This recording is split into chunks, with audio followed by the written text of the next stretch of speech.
સુરતમાં રાંદેર રોડ પર 5 કરોડની લૂંટનો મામલો સામે આવ્યો છે, જેમાં પોલીસની પ્રાથમિક તપાસમાં ચોંકાવનારી વિગતો સામે આવી છે। ફરિયાદીએ પોતાના 5 કરોડ બ્લેક મની વ્હાઇટ કરવા માટે 2 શખ્સનો સંપર્ક કર્યો હતો।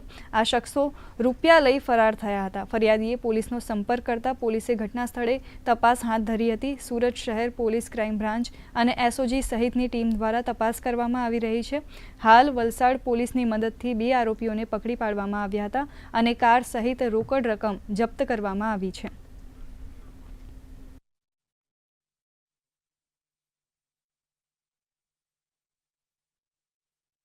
એમને છેલ્લા 6 મહિનાથી એમની પાસે જે પૈસા હતા એને વાઇટ કરવા માટે કોઈની સાથે વાતચીત ચાલુ હતી અને એ માટે એમણે 2 માણસોનો સંપર્ક કર્યો હતો। એ માણસો છેલ્લા 15 દિવસથી એમની પાસે સંપર્કમાં હતા અને એ આધારે એમણે આજે કે ભાઈ એ પૈસા આપશે એટલે એમને આરટીજીએસથી એન્ટ્રી આપી દેવામાં આવશે। બંને જણા આવ્યા હતા અને ગાડીમાં પૈસા મૂકી અને અહીંયા જગ્યા ઉપર આવેલા હતા અને એમને એન્ટ્રી આરટીજીએસથી એન્ટ્રી થઈ જશે એવું કહી અને બીજા માણસો આવ્યા હતા। તો આ 2 માણસો અને પૈસા એ લઈ અને એ લોકો ગયા છે। આરટીજીએસથી એમણે એન્ટ્રી હજી કોઈ આપેલી નથી। તો આ બાબતની તપાસની કામગીરી ચાલુમાં છે।